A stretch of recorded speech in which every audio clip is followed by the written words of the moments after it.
që Allahu ka lip vetëm t'i kushtohet ati, e kia kushton edhe dikuj tjetër pas Allahut, kjo shkakton probleme, për ata duhet që këta t'ja kushtoj vetëm Allahut nëse don me pas besim t'pastër. Lloj ditë e ibadeteve thot a delilur rëgja, argumentet e shpresës edhe prej llojeve të ibadeteve të zemrës a shpresa. Me shpresu për diçka, me anu dhe me lakmu për një vepër, kësajnë i thojnë shpresë. Allahu subhanahu wa taala ka thonë Kurani Kerim suratul Kahf, "Faman kana yarju liqa'a Allah, liqa'a rabbih, falyamal 'amalan salihan wa la yushrik bi ibadati rabbih ahada."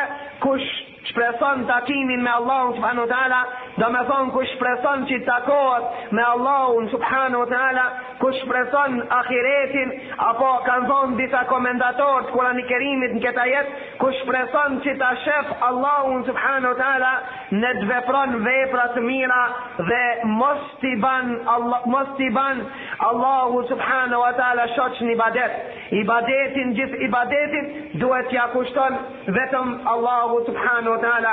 Për ata dhe kjo është një argumente shpresën të cilën e ke, duhet t'ja kushtojsh Allahu subhanahu wa taala. Gjithashtu dhe shpresa është dy lloje. Një lloj i shpresës është që njeriu shpreson prej një njeriu që ka mundësi me kri. Nëse një njeri ka mundësi një vepër me kri dhe ti shpreson që ta kri ata, kjo nuk ban pjesë në llojin e ibadetit. Cila shpresë është prej llojeve të ibadeteve të cilët duhet t'i kushtohet vetëm Allahut, është ajo shpresë, ai lloj i ibadet, ai lloj e veprës e cila nuk ka mundësi njeriu me kri. Nëse shpreson xhennet, nëse shpreson që Allahu qet i kënaqur, nëse shpreson që Allahu subhanahu wa taala të shpërblen, nëse shpreson që Allahu shpreson që të pranohet vepra jote, nëse shpreson që Allah të mundsohet që t'i krish veprat me rregull, nëse shpreson që të shërohesh, nëse shpreson që të kalojsh kështu me radhë, këto këto janë shpresa të cilat nuk ka mundësi njeriu mi kri, për ata këto duhen t'i kushtohen vetëm Allahut subhanahu wa taala. A nëse një vepër që ka mundësi njeriu me kri, kjo nuk ka prej llojeve të ibadeteve edhe nuk shkakton probleme dhe është e lejuar. Për shembull, shpreson ti që djali i të mëson edhe të kalon, kjo nuk është e ndaluar. Shpresojsh një vepër prej veprave të cilat ka mundësi njeriu mi kri, edhe kjo nuk është e ndaluar dhe nuk ban pjesë prej llojeve ibadeteve dhe lejohet që shpresojsh prej dikujt tjetër posa Allahut, a shpresa cila ban pjesë në llojin e ibadeteve që nuk guxon ti kushtohet vetëm Allahut, a shpresa e cila nuk ka mundësi me krini atë vepër vetëm Allahut, nuk ka mundësi me çrrug askush vetëm Allahut. Për ata Ibrahimi alayhis salam ka thonë se idha meritu fa yashfin, kutsmuna Allahu subhanahu wa taala musharat. Prej llojeve të ibadeteve tjera që i ka përmend e tawakkul, mbështetja në Allahun subhanahu wa taala. Mbështetja në Allahun subhanahu wa taala. Çka do me thonë mbështetje? Mbështetje do me thonë pasi që ti mirë sebebat shkaket, ti mbështetësh dikujt, të mbështetët në dorën e ati, për arsye se e din se edhe sebepat në vete nuk kanë mundësi me të prunë rezultat nëse nuk don Allahu subhanahu wa taala. Me mbështet pasi që ti mirë sebepat i thojnë tawakkul, Allahu subhanahu wa taala ka thonë wa ala Allahi fatawakkalu in kuntum mu'minin, dhe Allahut mbështetuni nëse jeni besimtar. Edhe nga kjo ajet e kuptum se edhe tawakkuli është lloj ibadetit, mbështetja në Allahun është lloj ibadetit, për arsye se Allahu e ka lip kur ka unu ka thonë mbështetuni Allahu subhanahu wa taala.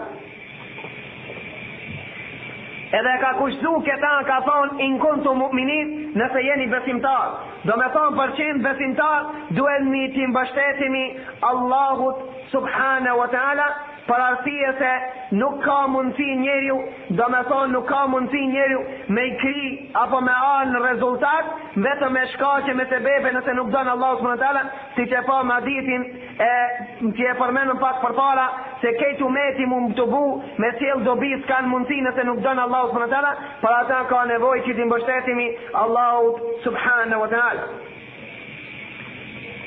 Mbështetja në Allahu subhanahu wa taala nuk do me thonë me i lanë sebebe. Me i mbështet Allahu subhanahu wa taala për çdo vepër, kjo është e lipur në dinin e Allahut, edhe këtë ibadet Allahu subhanahu wa taala e ka desh, e ka pëlqyer dhe e ka lip, për ata duhesh t'ia kushtojsh Allahu subhanahu wa taala. Do me thonë mbështetja e përgjithshme kjo lloji i parë të vekulit, mbështetja e përgjithshme duhet të mbështetet vetëm Allahu subhanahu wa taala, nuk ka mbështetje të përgjithshme në një krijesë, por kjo duhet i kushtohet vetëm Allahu subhanahu wa taala. Ai i cili mbështetet dikujt, siç i mbështetet Allahut, ai del prej dinit të Allahut. Do me thonë, nëse mbështetjet i mbështeten Allahut dhe i mbështetet dikujt tjetër, sikur Allahut, le ta din fort mirë se ka dalë prej dinit të Allahut, për ata dhe ulemot nuk e kanë preferu me thonë, ju këtu kanë mbështet tije, ju kanë mbështet Allahut dhe tije. Nuk e kanë leju me thonë, ju kanë mbështet Allahut dhe ju tu kanë mbështet tije. Derisa dhe dietat islam si Sheikh Muhammed Ibrahim al-Sheikhi, Muftia i Saudis në kaluarën ka thonë, kja për një mbrejlojit të shirkut është me thonë, ju kanë mbështet Allahut e pastaj kije, për arsye se ka thonë, kjo mbështetja në lloj ibadetit të zemrës që nuk duhet t'i kushtohet vetëm Allahu subhanahu wa taala. Llojet e ibadetit zemrës duhen të jenë vetëm te Allahu subhanahu wa taala. E disa dietar bashkohor kanë thonë se lejohet me thonë jo kanë mbështet Allahu subhanahu wa taala, e pastaj tije parasie kanë thonë se nuk e kanë qëllimin, se nuk e kanë për qëllim mbështetjen e njëjtë si mbështetjen Allahut dhe mbështetjen tije, po e kanë për qëllim do me thonë që pres ndim prej teje nëse Allahu subhanahu wa taala don, parasie se nuk ka mundësi me ndodh diçka pa lejen Allahu subhanahu wa taala. Pa ata mbështetja e përgjithshme duhet i kushtohet Allahu subhanahu wa taala. Mbështetja e përgjithshme duhet të jetë në Allahu subhanahu wa taala, për arsye se kjo lloj i ibadetit shpresosh pe Allahut pasi që ti merr sebebet, kjo është një mbështetje. Lloji i dytë i mbështetjes është mu mbështet në sebebe. Edhe kjo do me thonë nëse i te kalon kufit, nëse mbështetet në sebebe dhe i ka te kalon kufit, mundet me arritën ki shirk, pasi që janë shirku i vogël, mundet më bo edhe shirk i madh. Pa ata më ju mbështet sebebeve, më ju mbështet vetëm sebebeve, është shirk i vogël apo është gjuna i madh. Parasia se sebebet duhet mirë, po kur ti bajsh sebebet duhet ta dinë se nëse nuk don Allahu që të realizohet një vepër, edhe me qenë se i ki morë sebebet, këto sebebet nuk kanë mundësi me shkaktu nuk kanë mundësi me ndiku as pak. Parasia se Allahu subhanahu wa taala këto sebebe i ka ndodhur dhe Allahu na ka unu me morë sebebet. Shumica e njerëzve nuk e kanë këtë parasysh këtë lloj të ibadetit. Shumica e njerëzve devijojnë kur jemi në këtë lloj të ibadetit. Parasia se i mbështeten sebebeve më shumë se i mbështeten Allahut të tjerë. I te kalojnë kufi në mbështetjen e sebebeve. Për ata ulemot ka thonë, el iltifatu ila asbab qadhun fil aqide.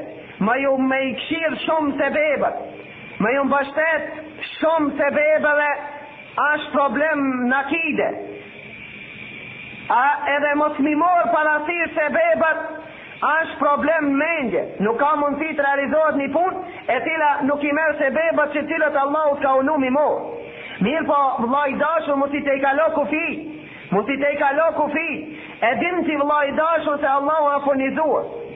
A e din vllai dashur ti se nëse Allahu subhanahu wa taala e ka saktu që një kapshat bukës nuk e mundësi me përbin, nuk e mundësi me nuk ngojnë tane, gjithë sebebet e dunjas me i morë, s'ka mundësi me ndodhë.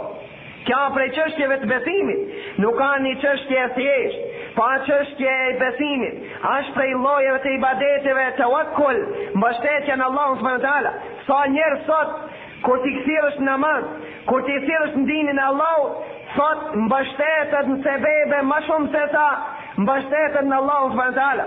Sot jam i nxanë dhe kam punë, parasije se fëmijët po lim